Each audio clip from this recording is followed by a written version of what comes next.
All right, everyone, feel free to ask some questions.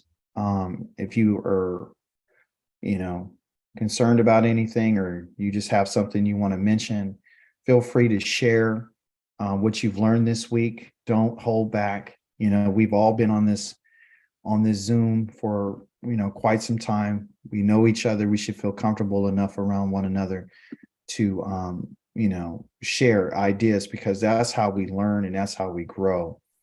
And I don't know everything, right? And I'm still learning just like everyone else. And so I think it's important for us to be able to share ideas. I was telling my wife today that she has some great stuff that she brought out in her understanding of the Torah, and I wanted her today to chime in a little bit more so it can get us all to have a discussion, because this is really about a teaching. It's not a preaching thing. We don't preach here. We don't do that stuff. We really go into in depth about teaching so we can learn and we can grow from that. Hallelujah. So let me share my screen with you right quick. Right here. All right. Can everyone see my screen? Yes. Okay, cool. All right. We'll set its pause. So why? Let's resume. Sure. All right. Pass there.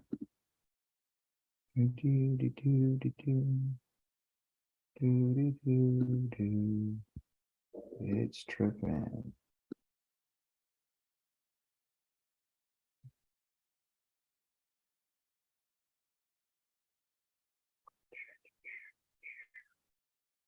All right.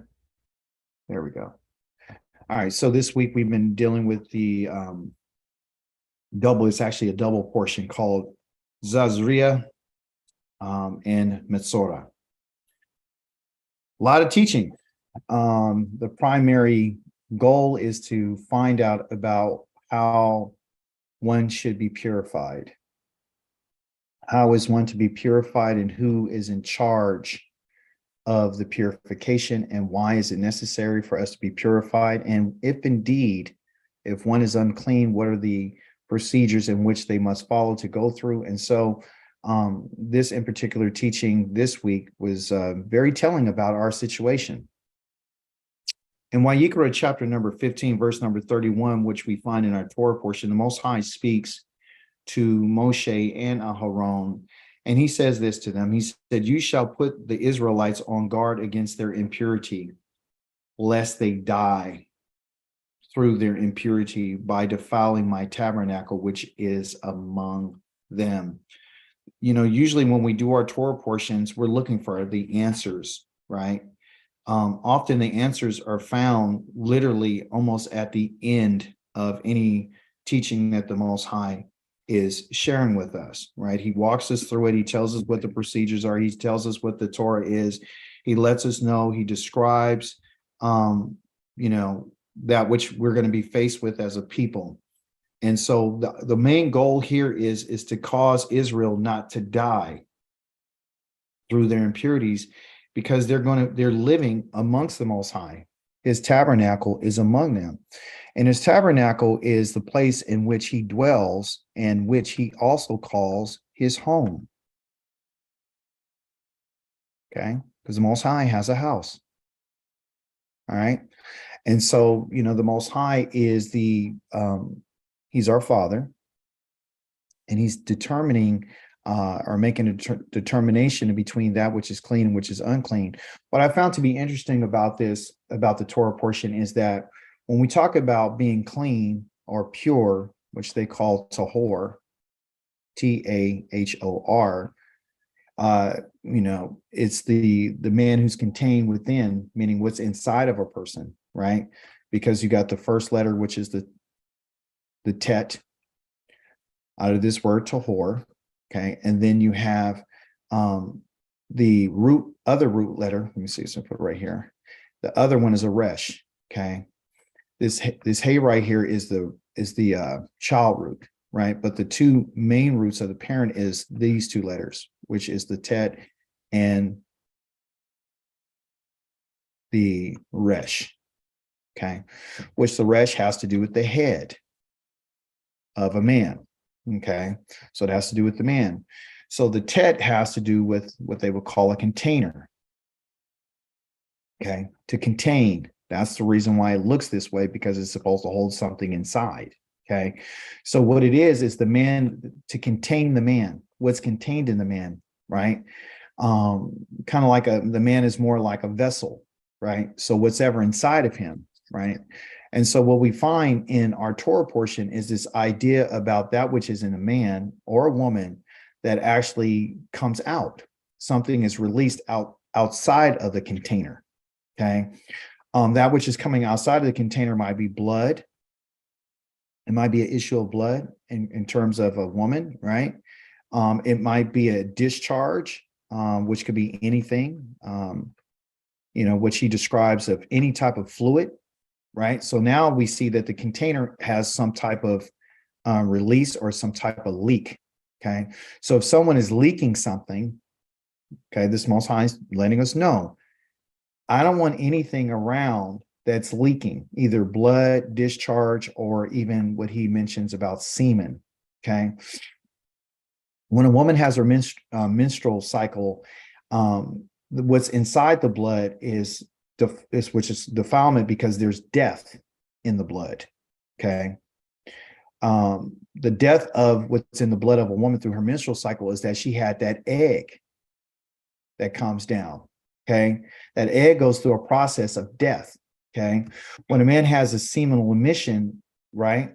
Because this egg right here is living, okay? That's living, okay? That's in her ovaries. In a man, he has a semen. This semen is a seed, okay? But as you notice, the seed in the Hebrew looks like that, looks like a sperm seed, right? Or a sperm cell. And that's living, right? So when that comes out, that has a job to do as well. If it doesn't, go and produce, then the cells or the seeds or that which is living dies. So this process of purity has to do with death. It has to do with this idea of death. And, the Most High says, if a man has a seminal emission, he has to wait and wash his body, wash his clothes, and wash everything he touched, because there's death on him. All right. When a woman goes through that cycle, she has death on her. And the Most High is saying, if you guys have death on you, because that's what impurity literally is, then if you come and you touch what I'm have, then you're going to die. Okay. The reason why is because Yahweh is what?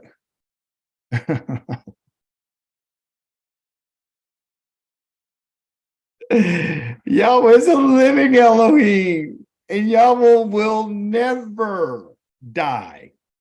You hear what I'm saying? So scratch the New Testament. Okay. So the Most High is ever living. He lives forever. So he doesn't want this type of death, this defilement, to be inside of the house. Which we also find too, you said, well, how do you explain him killing or having killed the animals, right? And they're dying, right? But listen, while they're being slaughtered, in the blood that comes out of them is life, because life is in the blood, okay? But in this case, when a menstrual cycle, that life has ceased, okay? Through a menstrual cycle, life has ceased through a seminal emission, okay? So this is what he's saying, that I'm forever living. I don't want any death around me like that. I don't want it to abide. Matter of fact, the priest can't even touch nothing that's dead, okay? We find in our Torah portion that the Most High had also said, when a person has on his skin of the body a swelling or rash or discoloration, and it develops into a scaly infection on the skin of the body, it is to be reported to Aharon, the priest, or to one of his sons, the priest. Again, a priest is what they will call a Kohen, and a Kohen is the foundation of the community. Okay, so literally, they're the firm ones. They're the ones who are in charge of examining, Okay, so they do the examination. The reason why they're chosen to do this is because they're responsible for the whole entire community. Okay, they are literally, literally the representatives of the Most High. Okay, this is why he says that Aaron, if his parents or his mother or anybody dies, he can't go and be around them because he doesn't want him next to death, because he's a representation. It's like when his sons got killed, he said, don't tear off your head, your garments, don't rip your garments. You can't cry because you're going to be associated with the death, and I don't want you to do that. Otherwise, I will break out and I'll kill everybody if you were to do this. Okay, so the Kohen is a representative of that which is living.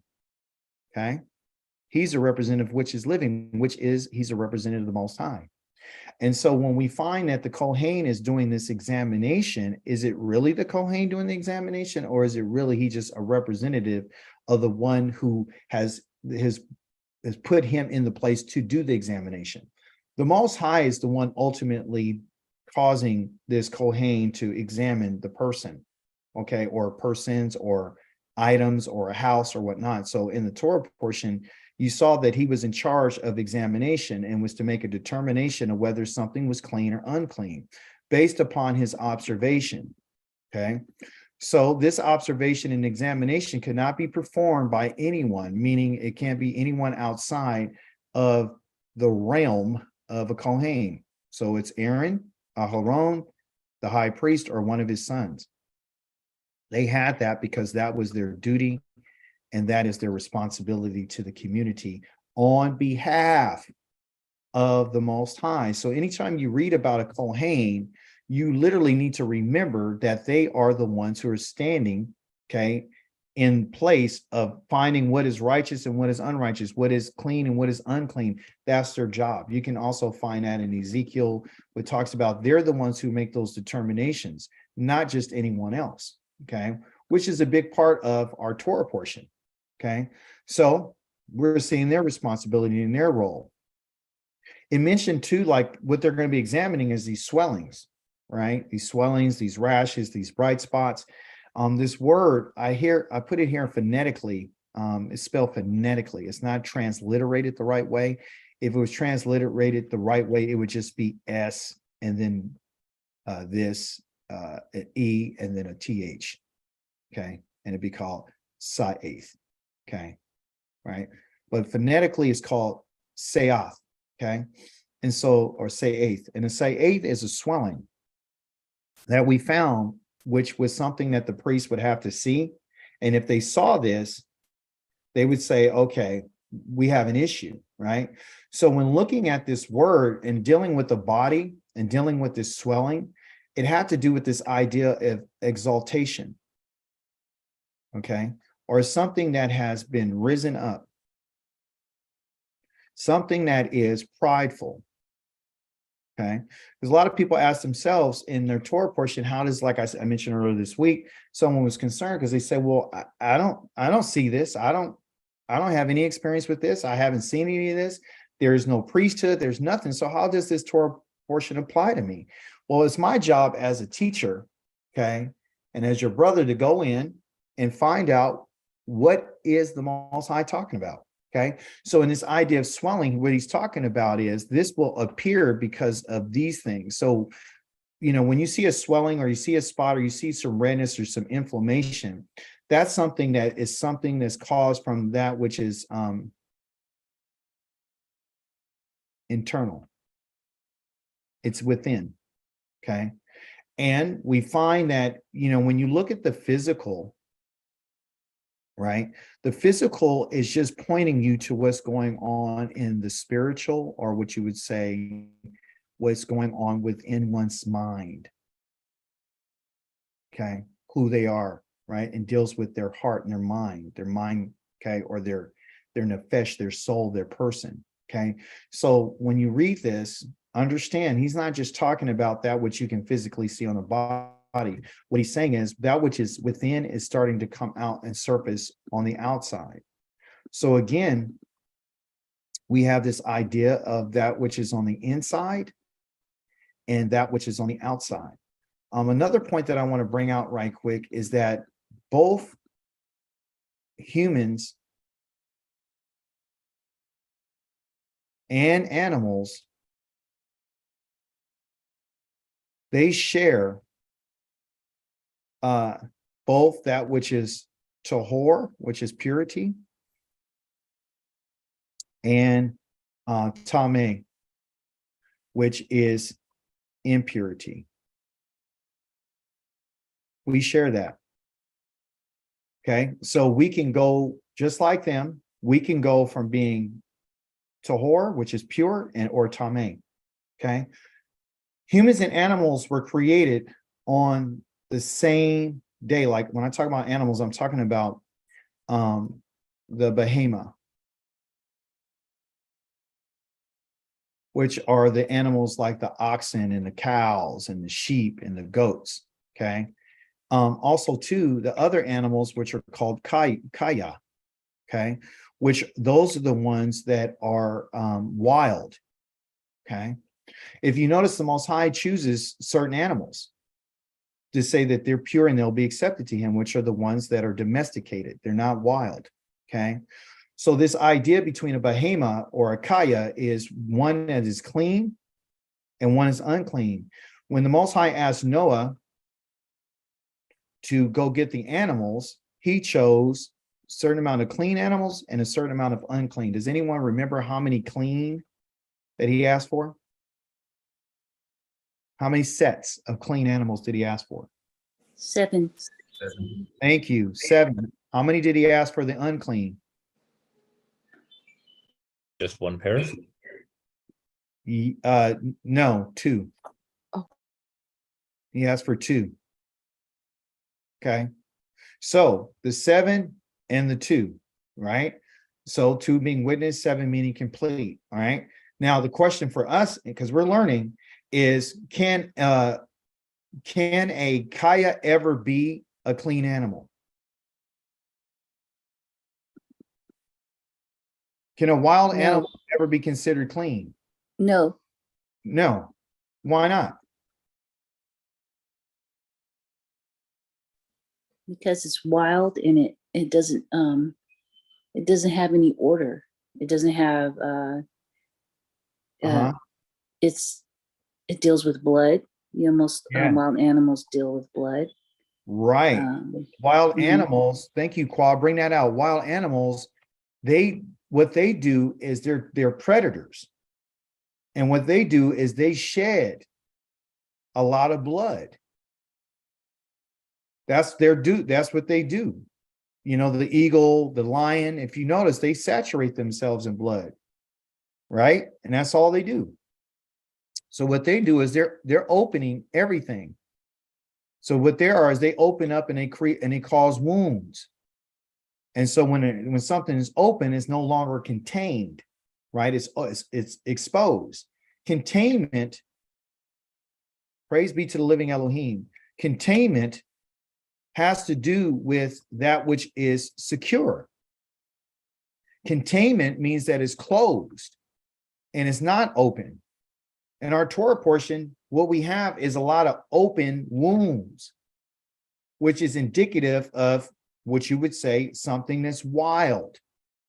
See, so what we have as humans is we have something common with both that which is, domesticated and that which is wild. We can go from being pure to being impure, right?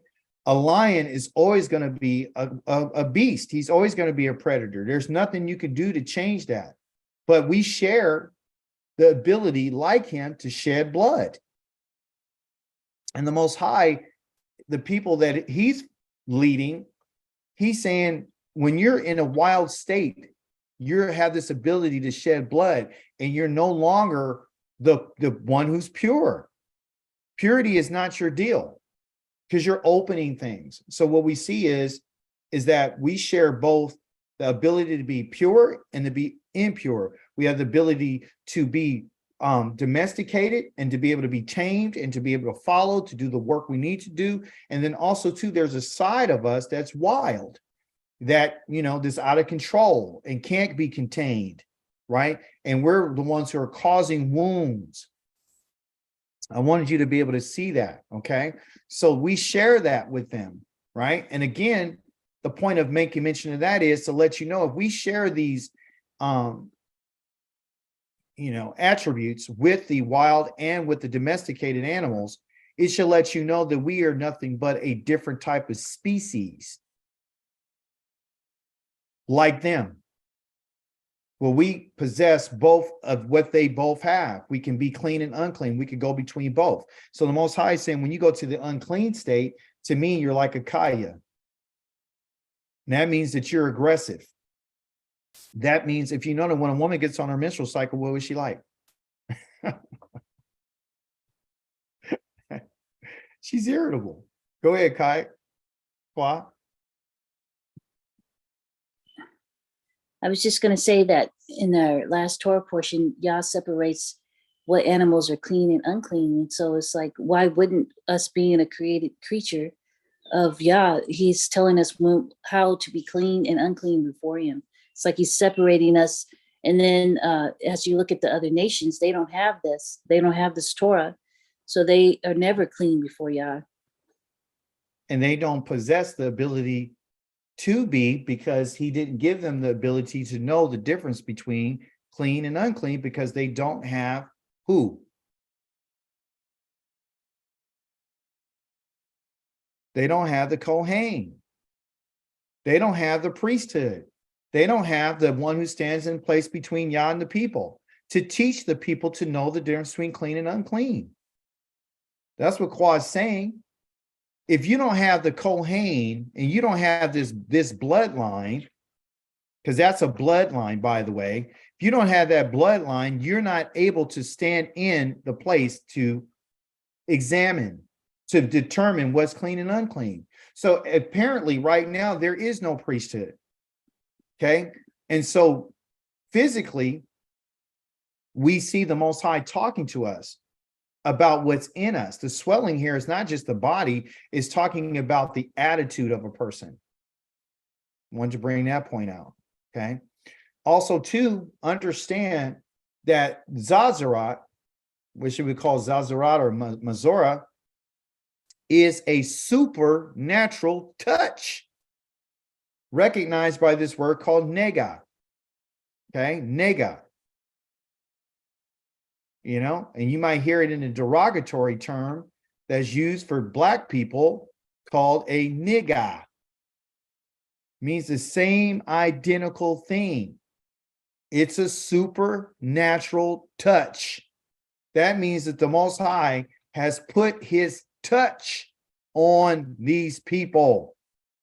Zazarat or Mazorah is not leprosy. It's not a skin condition. This is a supernatural touch by the Most High. When I say that the supernatural touch, going not just with how it affects the body, but how it affects the mind. How could one person chase 1,000? The Most High asked in the book of Deuteronomy, chapter number 32, when he's talking to the nations, he said, how do you think that one of you can chase 1,000 of my people? What had to happen to these 1,000 people? They had to have the supernatural touch of the nega when Yah strikes them. Yah can strike the body, Yah can strike the mind, Yah can strike the house, he could strike the land, he could strike whatever he wants to. So in our Torah portion, we're finding this word nega used as a supernatural touch. And guess what? That's the reason why it's not here today. Because it's a supernatural touch of the Most High. Okay? Supernatural. When there is an outbreak, which they describe as a nega of Zazarat, be careful to observe and do just what the Kohanim, who are Leviim, teach you. That's their job. Take care to do as I ordered them. Okay? As I commanded them. This is the Most High speaking, talking about remember. I need you to remember what Yahweh Elohim had done, right? Let me see here. what he did to Mizraim on the road after you left Mizraim. So in our Torah, we find that the Most High is letting us know that I'm going to give you within the Torah, I'm going to give you some insight to why Zazarat is here. I'm going to let you know why this supernatural touch is happening. Okay. Listen to this. Okay. So that's our example. Okay. I'm going to show you why Zazarat. I'm going to show you the supernatural touch, and there's a purpose behind it. Okay. So we got to remember her. So Mizraim and Aharon, we're going to talk about that, spoke against Moshe because of the Cushite woman he had taken into his household as his wife. He took a Cushite woman. They spoke against him. So we find that there's a connection between Zazarat and slander. It's about what a person speaks. It's about what comes out of your mouth. And what comes out of our mouths comes from our minds, which is our thoughts. Okay. And so they were concerned, right? They're using this. They're using this woman, this Cushite woman, as an excuse to speak against Yah's servant Moshe. Okay. But it really wasn't about her. It was just, she was an easy target to go to. Okay. And that was their cause. Okay. And I want to explain to you what cause really means in Hebrew, right? Because there's many other words for cause. But within this word called adoth, A-D-O-T-H, adoth, okay? Adoth, okay? You have this word here, ad, and I'm going to explain to you what that means, okay? Which is interesting. This is just the opposite of aduth. And aduth, change out this letter, that's an ayin, which has to do with the eye, and the eye of the door, which is a witness. So the eye of the door is a witness. The person with aduth, it deals with the testimonies of Yah. Okay. This is the opposite of the testimonies of Yah. See, the testimonies of Yah are the things that Yah has said. Okay. Is the things that Yah watches over. So the aduth is different from the adoth. The adoth is something that's a cause that's negative. Okay. And so what they're doing is they're speaking this against, and it says, and it mentions Miriam first and then Aharon. This is who she's having a conversation with, right? Miriam's name itself means to be bitter. That's what her name is, bitterness. And her brother is called the bearer of light. He's the anointed one. So now we see that there's a conflict between the bitterness and the one who's anointed, the bearer of light. They're having this conversation. Before I continue in the story of Miriam and Aharon, I want us to understand about a Cushite. Okay. The Cushite has something in it that we're supposed to understand. There was a question asked by the prophet, the Most High had asked. He said this, can the Cushite change his skin, or the leopards his spots? If they can, then you can do good, you who are so accustomed to doing evil. That word right there, accustomed to doing evil, is the person called, from this word called lamad. And lamad means to learn. Okay. It means to learn, like the shepherd's staff right here. Okay. But when you look at it, it means to exercise, meaning like you're exercising, you're practicing doing evil. So when we read this, it says, you who are so accustomed, is you who are practicing evil, you who are exercising evil, you who are learning evil. Evil is a learned behavior. Okay. It mentions the skin here about the Cushite. Okay. The Cushite is a person of dark skin. They're a person of dark skin. They're a people who are in the land of Ethiopia, if you didn't know who the Cushites were. Okay. A Cushite is an Ethiopian. So what's the connection between the skin of a Cushite and the skin of Zazarat or the spots of a leopard? The Most High is saying that a Cushite can't change his skin color. They can't. Neither can a leopard his spots. You are who you are. And if you become, you can become who you are. And once you become that, it's because you've practiced it. Okay. So the practicing of evil is something that the Most High has a concern with. He does. Going back to Miraim and Aharon, when our word was called Adoth, or yes, Adoth, that root right there has this idea of here, which you would call Ood. That's how you pronounce this right here, Ood. Ood is a firebrand. And you say, well, what does a firebrand have to do with anything? It's a turning over and bringing together of a thought. The firebrand is that which you're raking the coals in a fire. So when it talks about the cause of Miraim and Aharon, what it was going on is she was acting like a firebrand. She was she was being insightful. She was inciting.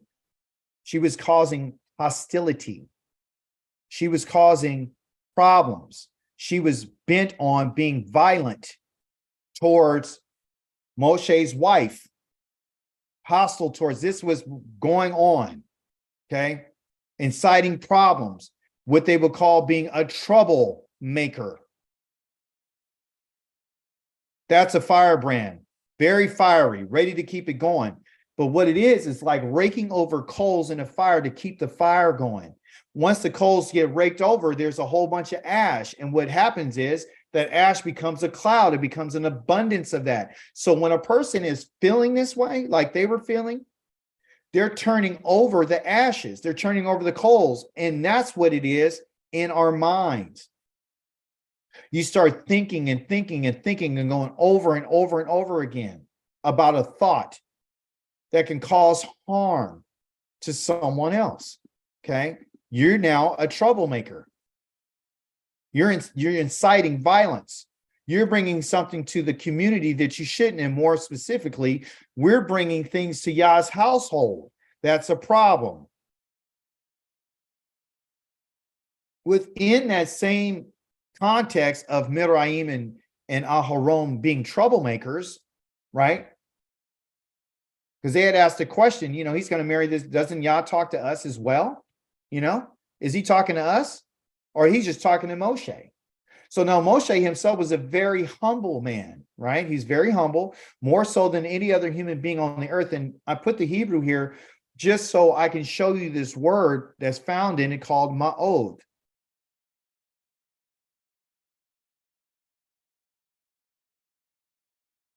Ma'od.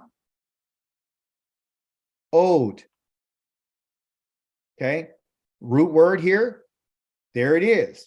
There's that raking again. There's that ash. Same thing, but he's different. So a troublemaker versus somebody very humble.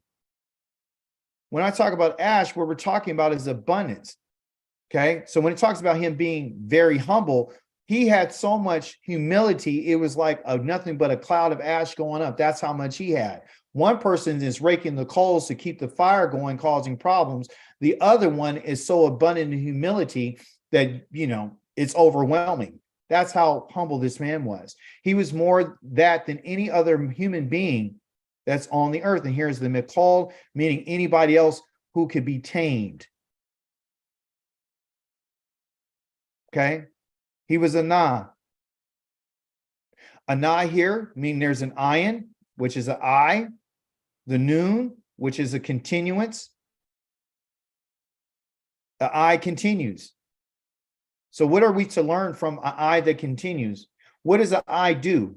His eyes are continually moving, so his eyes are continually watching. So humility means one who's always in observation to watch over the flock. Miraim, Aharon are not watching over the flock. They're concerned with themselves and they're troublemakers.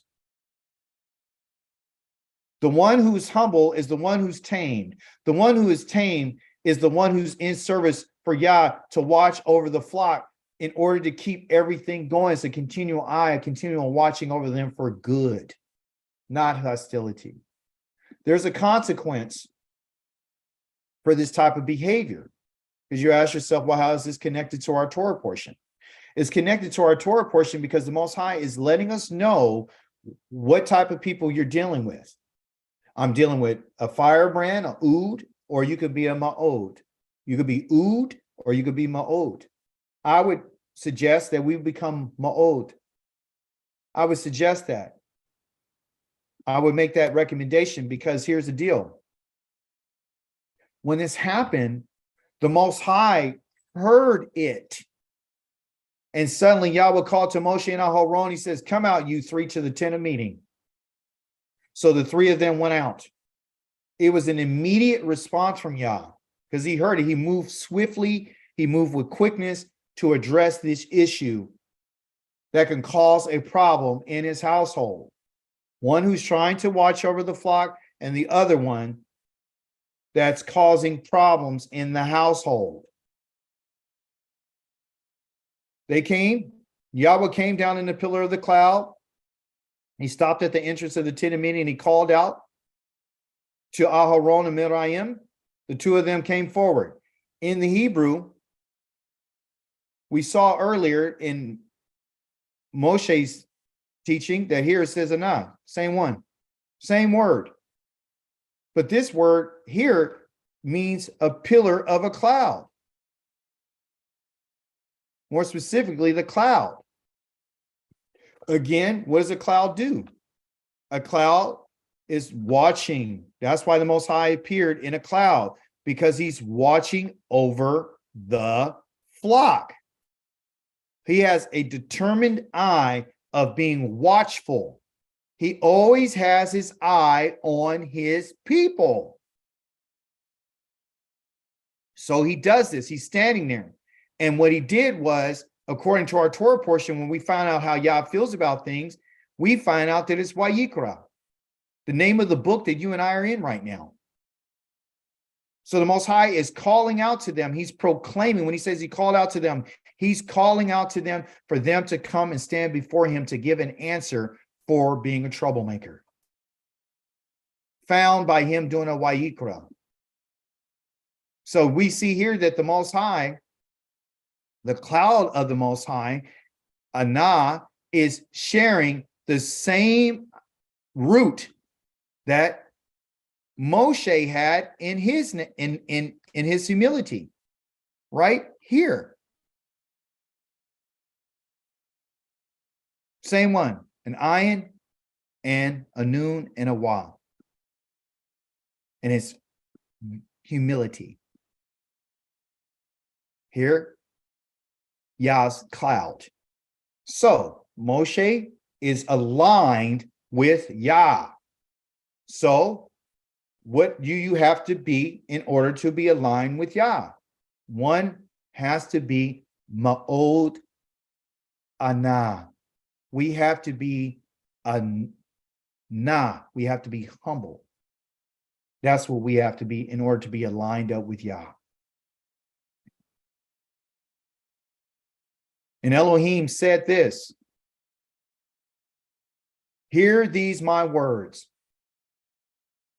When prophets of Yahweh arise among you, I will make myself known to them in a vision, and I will speak with them in a dream.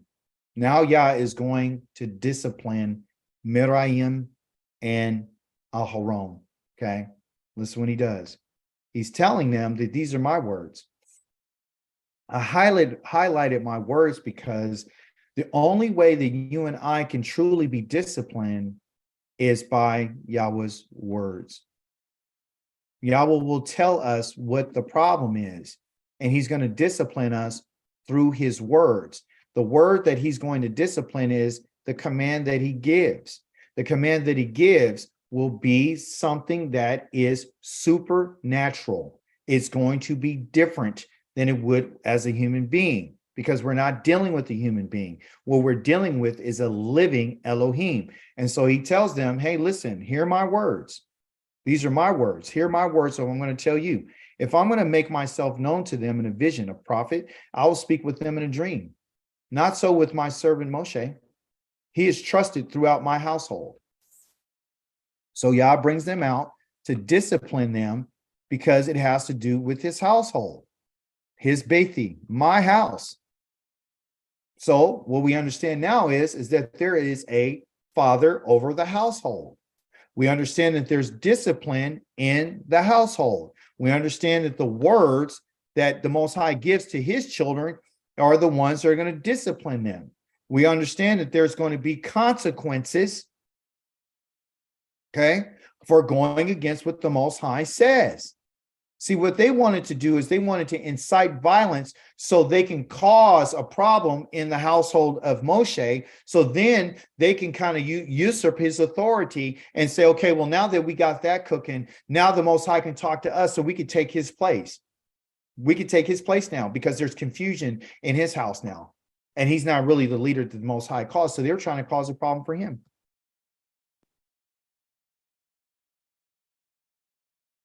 He said, with him, I speak mouth to mouth plainly and not in riddles, which is good for us to understand.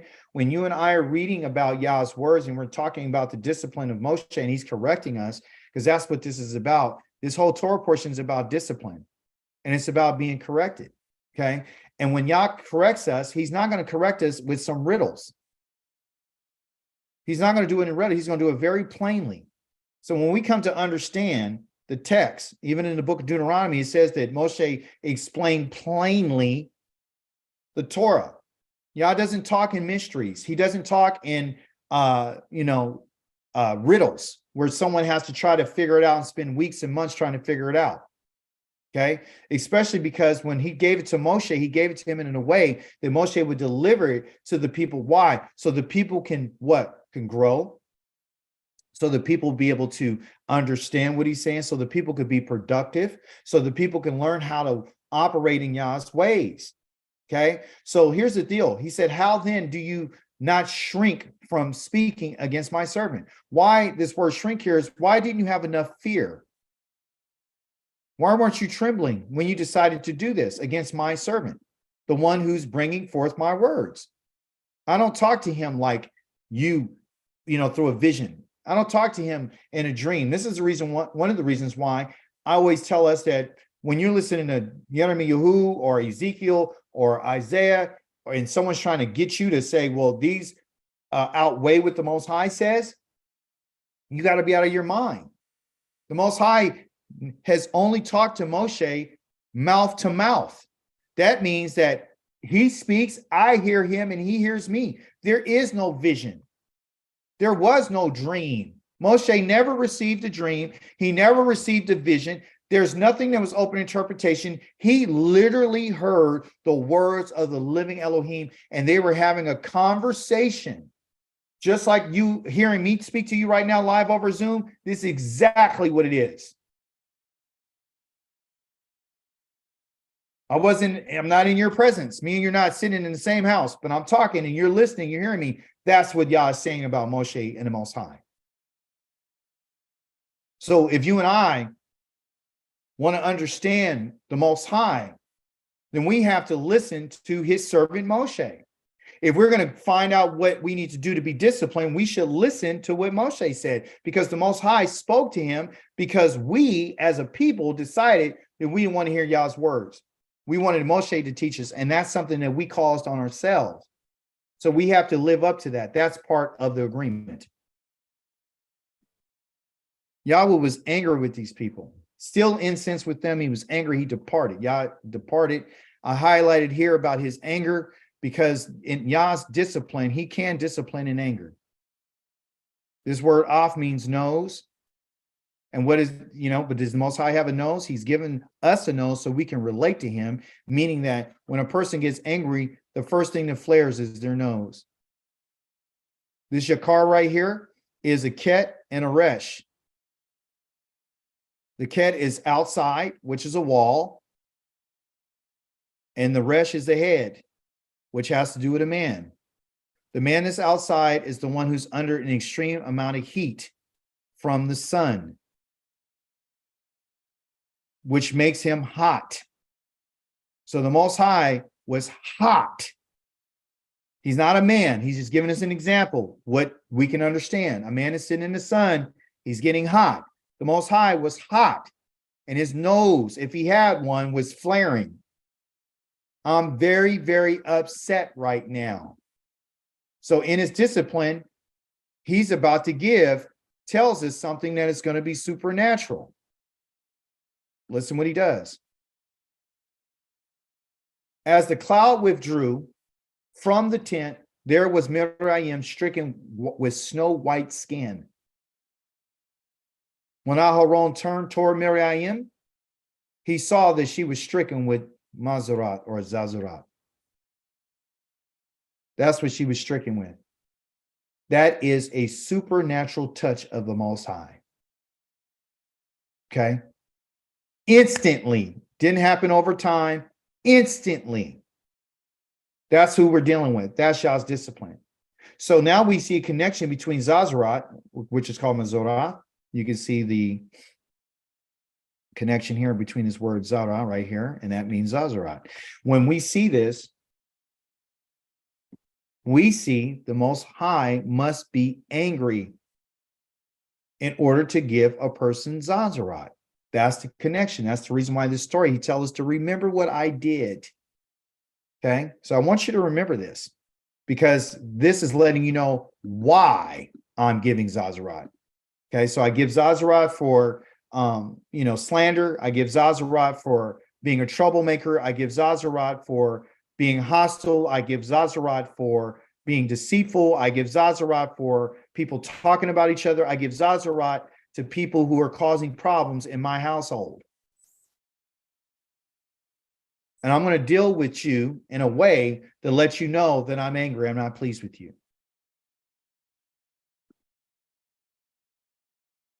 Aharon said to Moshe, "Oh, my master, account not to us the sin, the kata, which we have committed in our folly, in our foolishness. Let her not be like a stillbirth which emerges from his mother's womb with half his flesh eaten away." Because Zazarat is not just the whiteness of the skin. Zazarat is a living bacteria that causes wounds, swelling,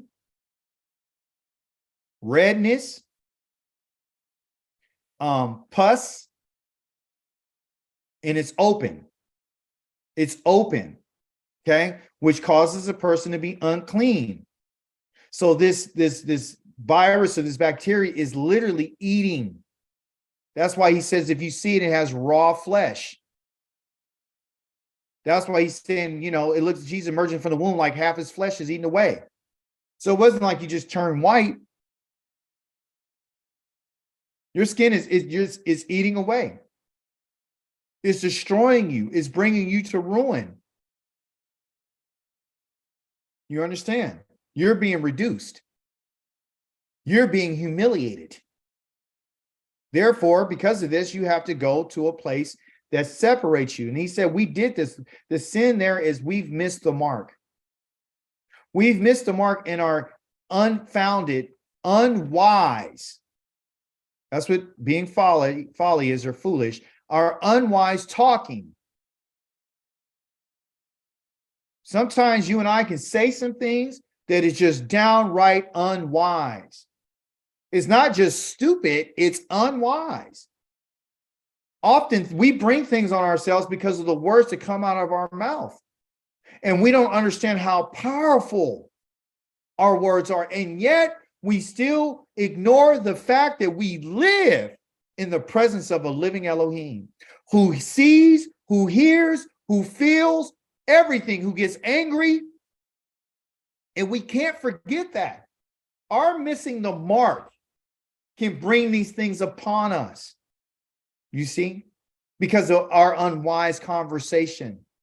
When we speak unwise, we miss our mark. And therefore, it requires the discipline of Yahweh. But Yahweh said to Moshe, because he cried out, If her father spat in her face, would she not bear the shame for 7 days? So now we see that the Zazarat is shameful. It's something that one must carry. Remember, it talked about, bearing means to lift, okay, to carry, okay. To bear means to carry. To carry means that you got to lift something up to carry it.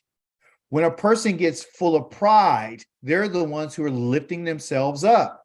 They're carrying themselves. They have a high opinion of themselves. The estimation of who they are is beyond what the Most High says that they are.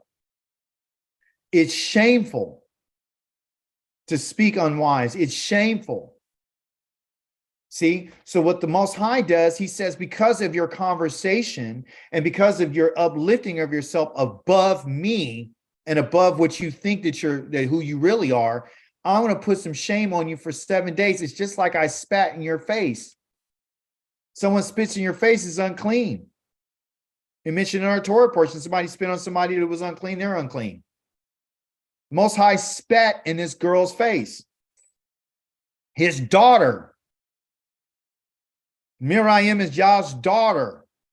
Aharon is Yah's son. Moshe is Aharon, Yah's son. You're his sons. You're his daughters. We're his children. Let her be shut out of the camp, isolation for 7 days. Earlier this week, we studied and said the 7-day packet. You don't get 3 days. You're getting a 7-day stint. Then let her be readmitted. So it's not forever. I don't want to break the relationship forever, but what I'm going to do is I'm going to put you on a timeout. I'm going to put you on timeout for 7 days, going through a time of purification. Purification from what? From me spitting on you? Purification from what? Purification of the shame. So Miriam was shut out of the camp for 7 days, and the people did not march on until Miriam was readmitted. We can't go on and leave anybody behind. Not only did she suffer, but the congregation suffered because they weren't able to move on. And we see the mercy of Yah. He could have killed her, but he didn't. He didn't. He could have gave her Zazarat forever, but he didn't. There's been times when Yah has given Zazarat to people forever. There's been times when the Most High gave Zazarat to a family because of what their father did. We can't control when Yah does these things, but what we understand is the Most High is the one who says, I'm going to readmit you. Some people are readmitted and some people aren't readmitted. Just depends on how Yah sees it, how he's going to discipline us. So all of us are not going to get the same discipline from the Most High. Some of our disciplines, you might get it better than I got it. I might, your parents' mama used to whoop somebody. She whooped them harder than she whooped me, or she beat me harder than she did anyone else. Everybody can kind of, agree with this. Somebody's getting it worse. Well, what is Zazarat? Zazarat is an infection and it's welts. Welts from what? When you get Zazarat, your skin starts to get welts on it, as if you've been whooped, as you had been beaten from a belt. You get welts on your skin. This is Yah's supernatural way of reaching out and touching you. And he does it with Zazarat. It's an infection. It's impurity. Yahweh spoke to Moshe and Aharon, saying, when you enter the land of Canaan that I give you as a possession, I inflict an eruptive Zazarat plague, a nega, upon a house in the land you possess. The owner of the house shall come and tell the priest, saying, something like a plague has appeared upon my house. I'm going to strike the house. I'm going to inflict Zazarat. Zazarat is from Yah. Okay? Zazarat can affect people. Zazarat affects clothing. And Zazarat affects homes. Okay? In every one of these instances here, Some people can have it chronically. The clothing had to be, if it wasn't removed from the clothing, then it had to be burned and destroyed completely. Some homes, they went through a process and they had to dig out the Zazarat, take out the stone, take out the plaster. They had to go through some construction. They had to bring it out. They got to try to remove it, just rid itself of it.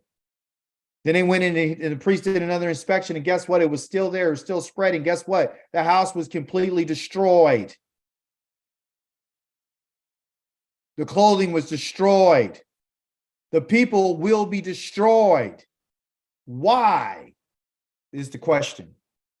Why are some can, recover and others can't? Why is some removed and some can't? That's the question. We're going to answer it. Zazarat has a purpose.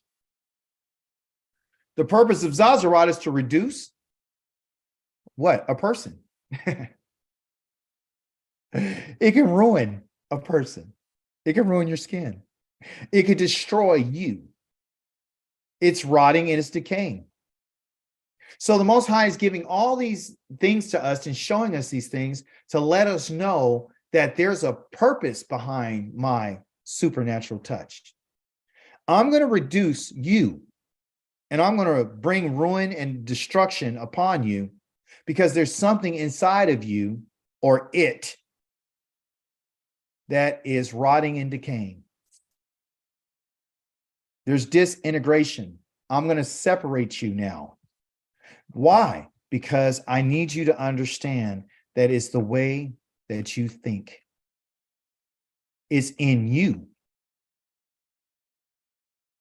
You or what you own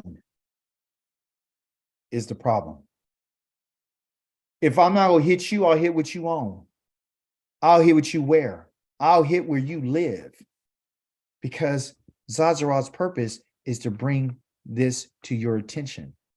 Is to cause one to reconsider and to think about what one must do by Yah's touch, his hand. This is not a game for us. Zazarat also has this idea of loss. You're going to lose your health. You're going to lose your wealth, which could be your clothing, your leather. You're going to lose your house. You're going to lose everything. You're going to lose community. You're going to lose your family. You're going to lose your mate. You're going to lose it because you're going to be separated. I'm going to isolate you. And overall, you're going to lose your sense of worth. I'm going to take your dignity away from you. I'm going to have you clothe yourselves where you call out unclean, unclean. Why? Zazarat, one of the signs of Zazarat was these boils. I looked into it, and it's a hole in the skin, i.e. a pit that's dug into the ground for the purpose of trapping someone or something. The connection with Zazarat in its boils is a hole, which has this idea of something that is going to trap someone or something. As we saw with Miriam, her purpose was just to trap Moshe. So he couldn't be the only one Yah was speaking to. So what we'll do is we'll create some trouble so this can happen. It's the mindset of trying to trap somebody. That's connected to Zazarat. The Most High, you want to dig a pit for other people? The Most High says, I'll dig a pit on you. And when you fall into this, you're going to lose and you'll be reduced and you'll be ruined and you'll decay there. Until when? Until you recognize that I know what's going on with you. I'm going to take immediate action against you with a supernatural touch so you'll know that it's me. Zazarat is about discovery. Discovery what? Yah is telling us about this disease, okay, or this plague, this nega, in order to understand that when Yah gives this in particular plague, this inflicts this, it's only for you and I to go through a process of discovery. The priest has to come to examine to find out if the wound is deeper than the surface of the skin. So this idea of discovery means to going beneath the surface.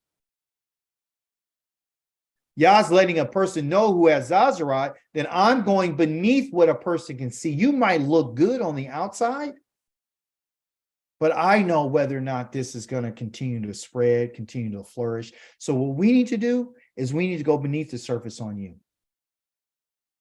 I want to know. That's why you saw in the Torah portion, they'll say, you go to the priest will go and say, hey, look, the person got Zazarat. Okay, the priest will come and examine him. And he said, okay, well, let me look at it. And then he can make an observation. Sometimes he would see something. And he's like, okay, well, is it beneath the skin? Is it going deeper? He wouldn't declare him Zazarat yet. They have to wait 7 days. There's a purpose behind the 7 days. And then he says to come back and he look at it again. Is it deeper? Is it spreading? It's called discovery. And then he give him another 7 days. Why? To find out whether or not this is contagious, to find out whether or not it's spreading or is flourishing. Zazarat is contagious. Is it spreading? It has the ability to spread. It has the ability to continue to spread and rot and bring destruction and decay. So if you have this, it lets us know that, guess what? If you're spreading and you're contagious, the idea is that you're going to be harmful to everyone else and everything else. So I have to get rid of you. I have to isolate you now. Because during that 7-day period, you still didn't repent. You still didn't think about why this has happened. You still didn't understand that this is a special touch from me. Okay. So Zazarat is contagious. And it's contagious because it can cause problems for the community. It can cause problems for the household. Zazarat had a time element. It's waiting periods, not periods of 7 days to give you an opportunity to go into isolation so you can rethink your course of action. Look how wonderful the Most High is. I'll put this and inflict this upon you to get you to start thinking about the course of action you're taking. So I can see if you can change your mind about what you're saying. I want to see if you're interested in bringing shalom to the household. Because if you don't bring that in my community, I'm going to bring havoc to your body. And I'm going to bring it to what you own, and I'll destroy your house. Like I said, some houses are completely destroyed. So you lost your wealth. Why? Because you didn't rethink and you want to change your course of action. Isolation is a big part of that. In our story, in our Haftarah, we found out about Zazarat. There were 4 men. They were lepers. Well, it's not really true. They had Zazarat. They were outside the gate. They said to one another, why should we sit here waiting for death? In context, if you read your Haftarah, you would find out that the nation, the northern kingdom of Israel, was going through a great famine, and they were being attacked by the Armenians on several occasions. Okay. And so they didn't have any food. So they were eating a donkey's head sold for like 80 pieces of silver. Okay. And they were eating dung. They were eating, turtle dove and a pigeon. They were eating pigeon feces in order to survive. In one instance, one woman told the king that she was crying out to him because a woman convinced her to eat their kid, her son, and tomorrow we'll eat my son. And so they cooked that woman's son that first day. And then the next day they went to go cook her son. And she, all of a sudden, she hid her son. And the woman was crying out because she ate her own child with this woman that convinced her to eat her kids, or eat her son, excuse me.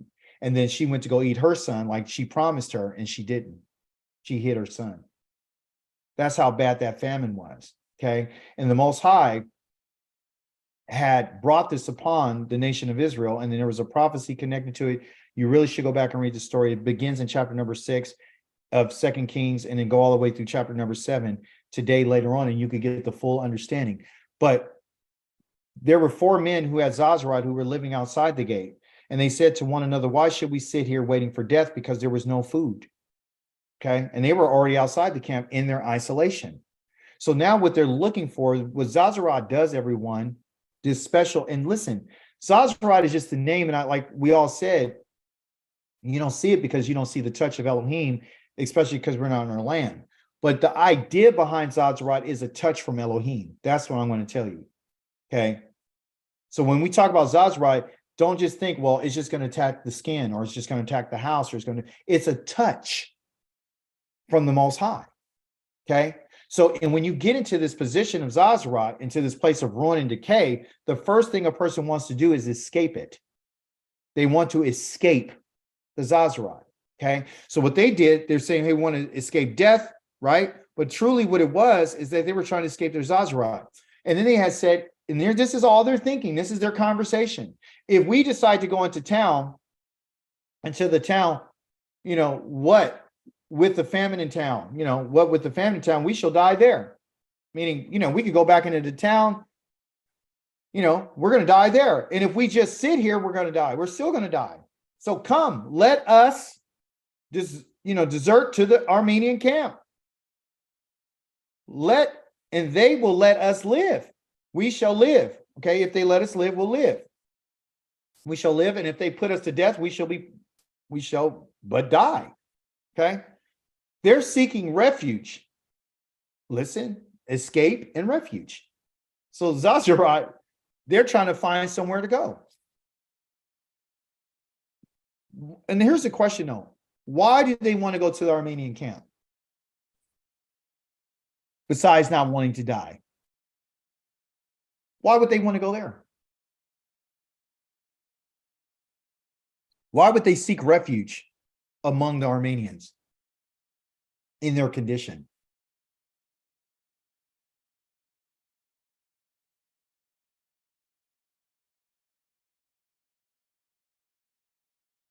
They have Zazrat.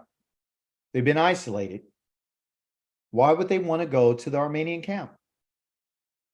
Who's not in the Armenian camp?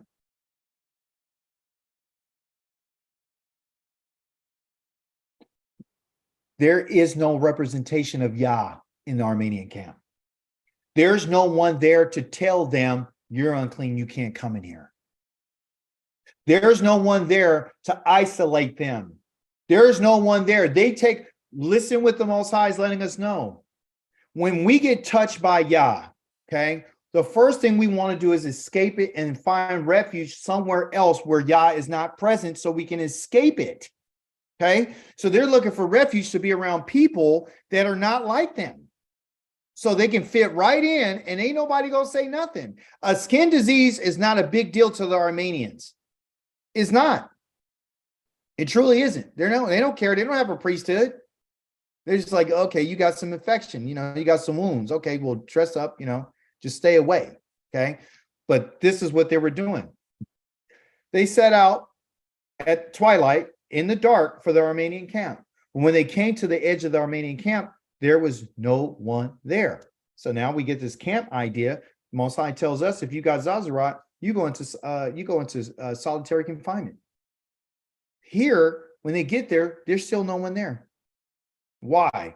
Because for Yahweh had caused the Armenian camp to hear the sound of chariots and the sound of horses and the sound of a huge army. They said to one another, who the Armenians, the king of Israel must have hired the kings of the Kittites, the Hittites, and the kings of the Mizraim, meaning the Egyptians, to attack us, because the Most High had caused them to hear the sounds of chariots and horses. So they got afraid and they left. The Most High is the cause of this removal. Okay, so he removes the Armenians. The people with Zazrat get there, they're still in solitary confinement. There's still no one there. Okay, Yah's the cause. Okay, they fled headlong in the twilight, in the dark, abandoning their tents and their horses and their asses, the entire camp, just as it was. They fled for their lives because they were afraid Yah will remove them. And when those lepers, when the people with Zazrai came to the edge of the camp, they went in to one of the tents, they ate, they drank, and they carried off the silver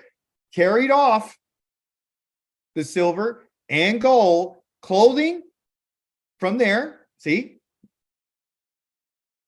So they got the silver, they got the gold, they lift it, they carry. That word carry mean there is nasa, means to lift up, to exalt, and their clothing. So now they get the clothing and they buried it. They came back and they went into another tent, to another house. Okay.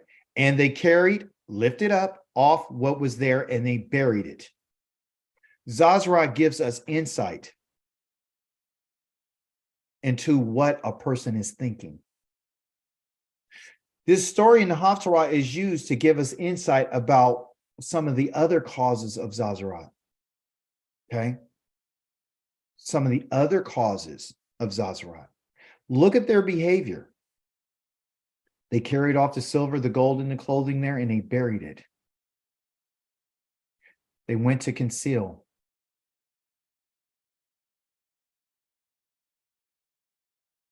They went to hide. Okay? So it's something when we're talking about Zazarat, right? I said that Yah uses it to give us insight about that which is concealed or that which is hidden. Hidden where? In the mind. Why did they go bury it? Why did they go bury it? So they can hide it. The touch of Yah is applied to people who hide things. Just like it did in this case of Zazarat. The touch of Yah was on Miriam because that was hidden in her. She was a prophetess, by the way. It's when they lifted something up, and this gold and this silver and this clothing was just to exalt themselves. But they hid it. So Yah's giving us insight into this Haftarah about Zazarat, letting us know why initially the Most High gave them Zazarat. It's 4 of them, and they're all together. You know, generally when someone's doing, misery loves company, and usually when someone's doing something that's wrong, they want others to join them. They find people who are like them. They find commonality between themselves so they can have a shared common goal. We're all exiled. We're all in isolation. We're all this. Let's go do our thing. And they did. Okay. Why? It's used that word buried, but here it's called taman. Taman, meaning to hide into that which is secret. So when they came and they saw this, they went into this mode again, who they really are, which requires Yah's touch. Because the things that are hidden and the things that are secret, you only hide that which you treasure. In their case, we see that there is an idea of greed. We see the idea of secrecy. We see that when they got there, it was in the twilight, it was in the dark. It wasn't in the light. It's what we do in the dark that you and I don't think the Yah sees. And the Most High says, and David said in Psalms 139, to you, if I hid anything, even in the darkness, is nothing but light to you.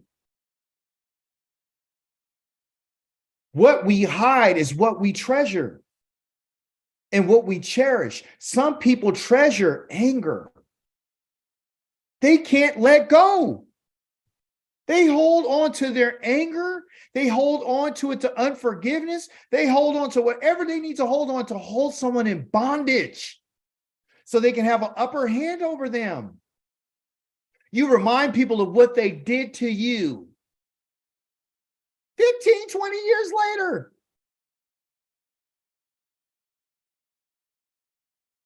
That's deserving of a touch of the Most High. People treasure their lust. They treasure their wealth. There's people right now that are hiding all their money, and they know that the United States of America's dollar is about to crash because that's who they put their trust in.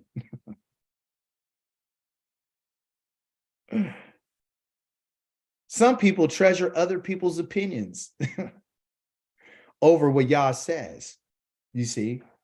So this life of secrecy, this hidden life, these things that you and I want to hold on to, Yah says, I know what you're doing. You can't hide anything from me. But there's good news. There is good news. And I ain't talking about the good news of the New Testament, okay? I'm not talking about the so-called Besorah. I'm talking about the good news. That there is always a potential of transformation. As mentioned earlier, Zazarat could destroy a house, but also too, it couldn't, sometimes it doesn't spread. Sometimes you'd be able to keep that garment that it didn't spread on after they washed it and the stain removed. Sometimes it did. So if the stain removed or the mildew removed off the house, or the Zazarat in the house, the eating more organism that's on your body and everything you own, if the one who gave it is the one who can remove it, because it's supernatural. Then they said to one another, these four, after they did this, we are not doing right.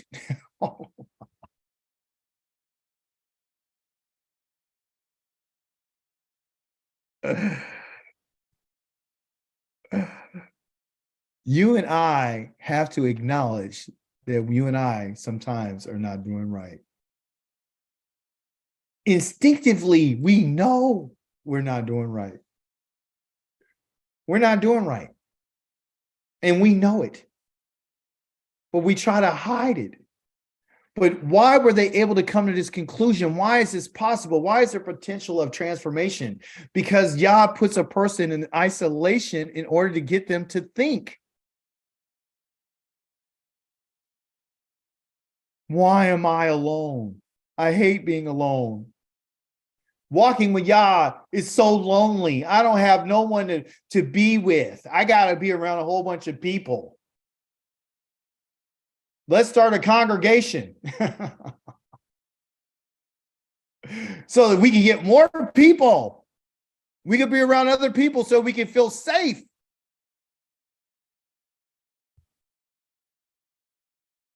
Most High said, you guys are not gathered together. I scattered you all over the face of the earth. And I'm going to isolate you so you can start thinking about what's happened to you. If I don't isolate you, you won't know what's going on with you. I want you to say what we are doing is not right.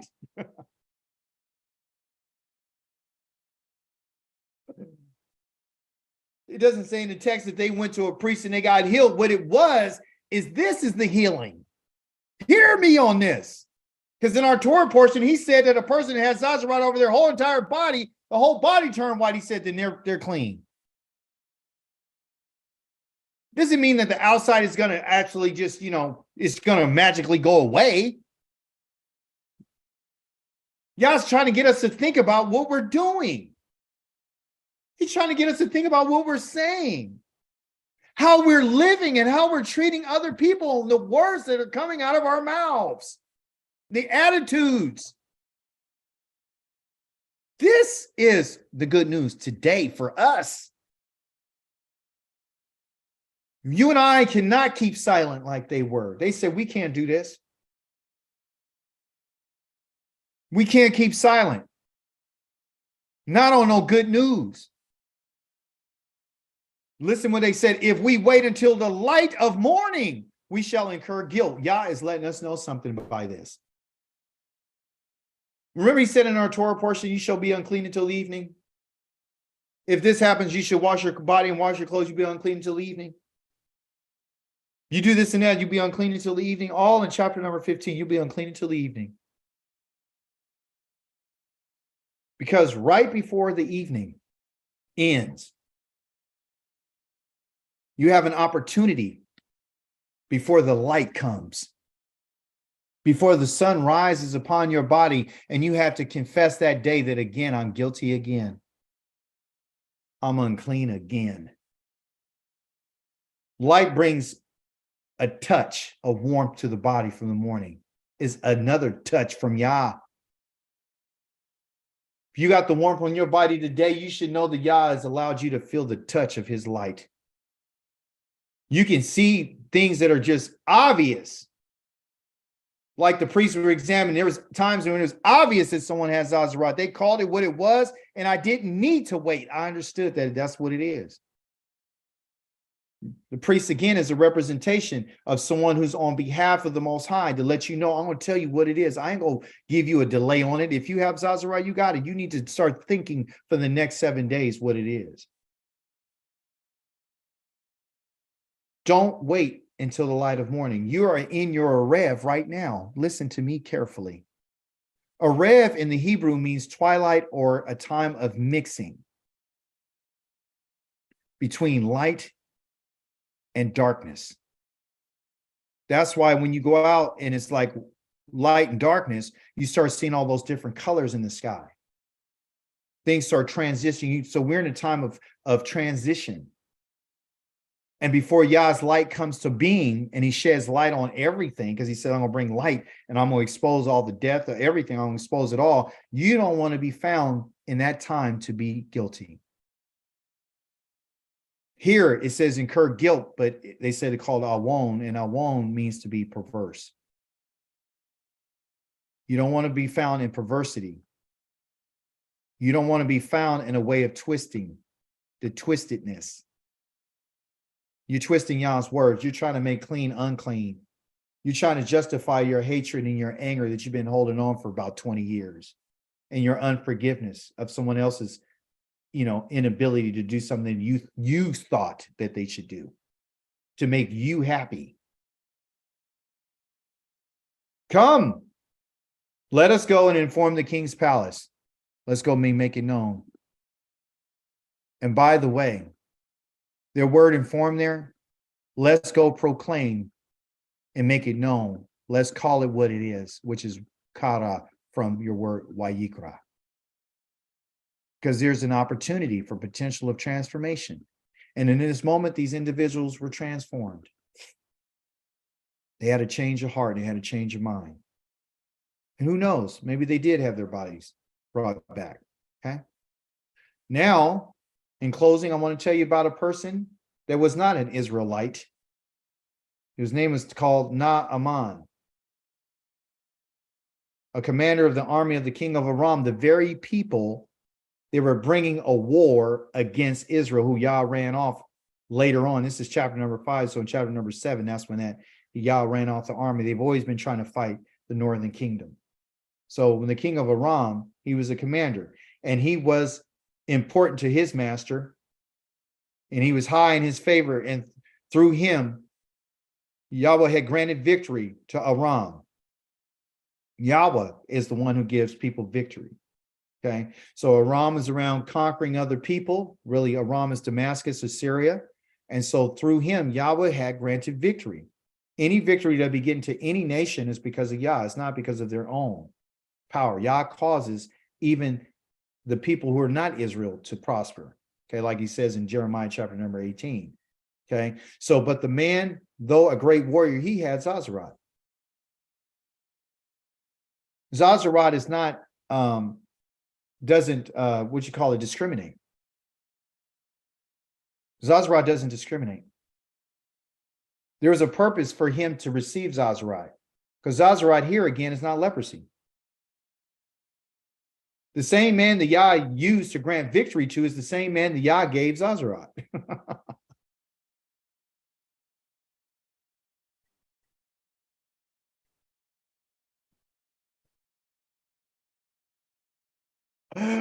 Woo! For what reason would he give this man Zazarat? Gave him victory, but now he gives him Zazarat. I wonder why. But Naam was angered. Now, here's the context, because we don't have time to go over the whole thing. I couldn't do slides for it. It'd take forever. He was told and instructed by a Hebrew Israelite girl, and she knew a man that can heal him. So he went to the king and said, hey, king of Aram, there's a man in Israel that can heal Zazarat. Can you see what you can do to get me the healing I need? And the king sent a letter to the king of Israel, which that was his enemy, and said, hey, I'm going to send my guy down there to get healed of Zazarat. The king of Israel got upset and he was angry. You can read the story.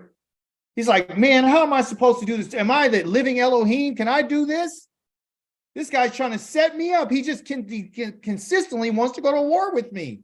Now he brings this on me. What am I supposed to do? And as you know, all the kings of Israel, the northern tribes, were all evil. They never believed in Most High. They never sought the Most High. They never have. They always played games in their idolatry.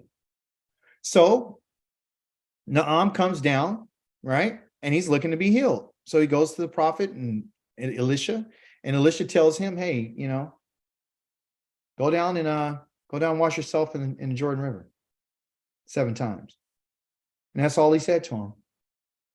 But Naaman was angered when he told him this, and he walked away and he said, I thought, he said, he would surely come out to me, because Elisha never came out of the house for nothing, and would stand and invoke Yahweh, his Elohim, by name, and he would wave his hand toward the spot and cure the affected part. So he didn't have it all over his body, he just had a part on him. And are not the Amanah and the Phafar and the rivers of Damascus, which is the place of Aram, Syria, better than all the waters of Israel? I could have did this at home, right? I could bathe in them and be clean. And he stalked off in a rage. He's angry because he wanted the magic trick. He wanted someone to, wave his hand, a magic. That's what he wanted. Didn't work out that way. So he's angry. Remember, I told you, Zazarah can cause anger. It could cause frustration. When you have it, you can't get rid of it. Right? And this touch, because you can't get rid of the touch. Oh boy. We can't get rid of the touch of Yah. If Yah puts his hand on us, don't you understand? Ain't nobody can remove that hand. If Yah touch your house to destroy it, can't nobody stop it. If Yah touch your house to bless your house, can't nobody stop it. Can't nobody stop Yah. Don't you get it?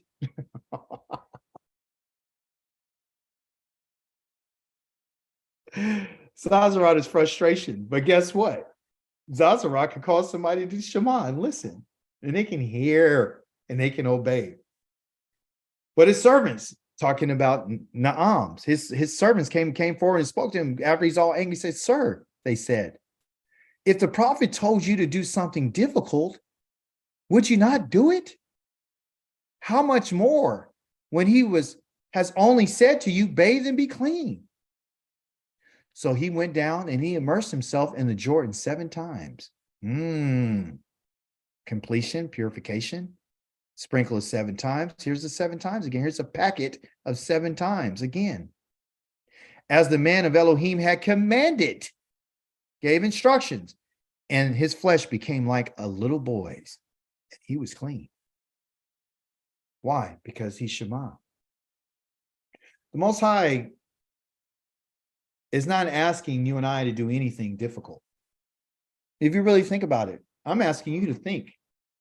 I'm asking you to take the time to think about why I touched you. I wanted you to ask me questions. I want you to go through your life and find out why Yah put his hands on me. Why has Yah inflicted me?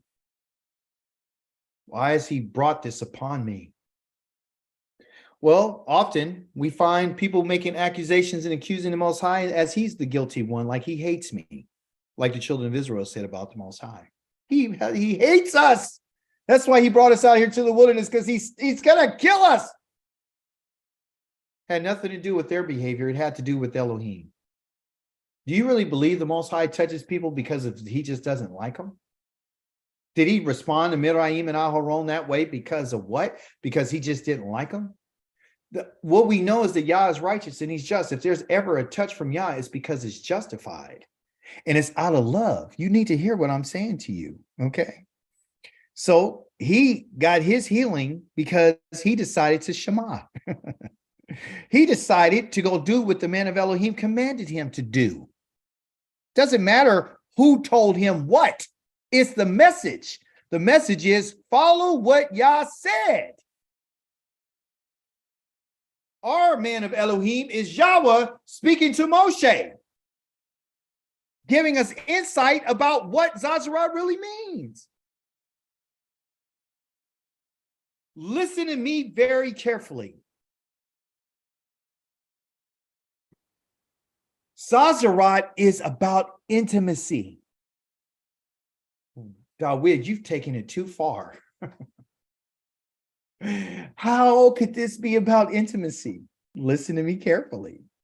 Returning with his entire retinue to the man of Elohim, talking about Naam, the one who just got healed.